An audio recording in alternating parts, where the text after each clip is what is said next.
کو دیکھ کے ہم اپنے آپ کو پہچانتے ہیں آج. اس کے بعد I did not know this school has a 3 or 4 languages. مرشد آباد کے 200 سالہ قدیم نواب بہادر انسٹیٹیوشن میں لندن میں مقیم معروف شاعر و ادیب فہیم اختر کی ادبی خدمات پر ایک سیمینار کا انعقاد کیا گیا. اس موقع پر سپریم کورٹ آف انڈیا کے سینئر وکیل خلیل الرحمان نے کلیدی خطاب کرتے ہوئے کہا کہ فہیم اختر نے لندن میں اپنی ادبی و تخلیقی سفر کا آغاز کیا. مغرب اور بر صغیر کی شعری رجحانات میں نمایاں فرق پایا جاتا ہے، تاہم فہیم اختر کی سب سے بڑی خوبی یہ ہے کہ انہوں نے دونوں رجحانات سے بھرپور استفادہ کیا ہے اور اپنی تخلیقی سفر میں حقائق، معروضیت اور فطرت کو سمویا ہے. انہوں نے کہا کہ فہیم اختر کے اشعار میں اردو کے بھاری بھرکم الفاظ کم ملتے ہیں. وہ سہل اور سادہ انداز میں شاعری کرتے ہیں، مگر ان کے اشعار میں معنویت سے بھرپور ہوتے ہیں. خلیل الرحمان نے مرشد آباد کی تاریخی حیثیت اور اردو کے فروغ میں اس کے کردار پر روشنی ڈالتے ہوئے کہا کہ مرشد آباد ایک زمانے میں اردو کا اہم مرکز ہوا کرتا تھا. اگرچہ وقت کے ساتھ حالات میں تبدیلی آئی ہے، تاہم آج جس تعداد میں لوگ اس پروگرام میں شریک ہوئے ہیں اور جس ذوق و شوق کا مظاہرہ کر رہے ہیں، اس سے ایک نئی امید پیدا ہوئی ہے. انہوں نے کہا کہ اردو کی بستیاں وقتی طور پر ویران ضرور ہوتی ہیں، مگر جلد ہی وہ دوبارہ سرسبز و شاداب ہو جاتی ہیں. سابق IPS آفیسر سید محمد حسین مرزا نے مرشد آباد اور نواب بہادر انسٹیٹیوشن کا مختصر تعارف پیش کرتے ہوئے کہا کہ نظامت دور سے ہی مرشد آباد ایک اہم ادبی مرکز رہا ہے، جہاں شعراء کی ہمیشہ پذیرائی کی جاتی رہی ہے. انہوں نے کہا کہ ہمارے لیے باعث فخر ہے کہ ہم فہیم اختر کا استقبال کرتے ہیں.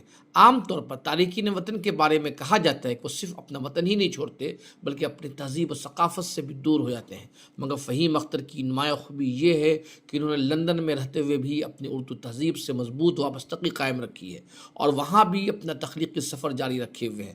مرشد آباد کی سرزمین پر ان کا استقبال کرنا ہمارے لیے باعث فخر ہے.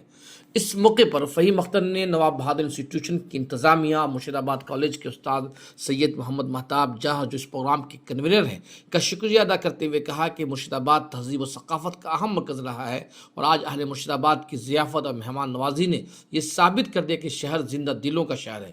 انہوں نے کہا کہ ایسے وقت میں جب قارئین کی تعداد کم ہو رہی ہے، اردو ایک بحرانی دور سے گزر رہی ہے، تخلیقی معیار میں بھی کسی حد تک گراوٹ آئی ہے، ایسے میں کسی شاعر یا تخلیق کار کی خدمات کے اعتراف میں اتنے کامیاب سمپوزیم کا انعقاد بذات خود بڑی کامیابی ہے. 2 مختلف نشستوں میں ملک کے مختلف حصوں سے آئے مقام نگاروں نے فہیم اختر کی ادبی خدمات پر مختلف زاویوں سے روشنی ڈالی. سمپوزیم کے بعد فہیم اختر کی صدارت میں ایک مشاعرہ کا بھی انعقاد کیا گیا.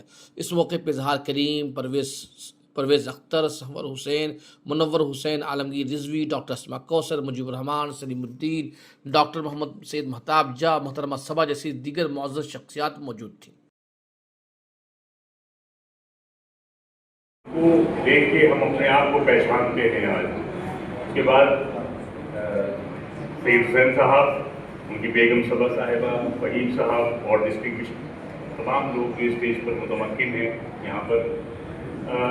میں کچھ باتیں عرض کرنا چاہتا تھا ان کی شاعری کے بارے میں، اور یہ کہ ان کی شاعری کا کون سا پیٹرن ہے یا کون سی وہ چیز ہے جو ان کو ڈسٹنگوش کرتی ہے آج کے کنٹمپریری پوئٹ سے، کنٹمپریری پوئٹری سے.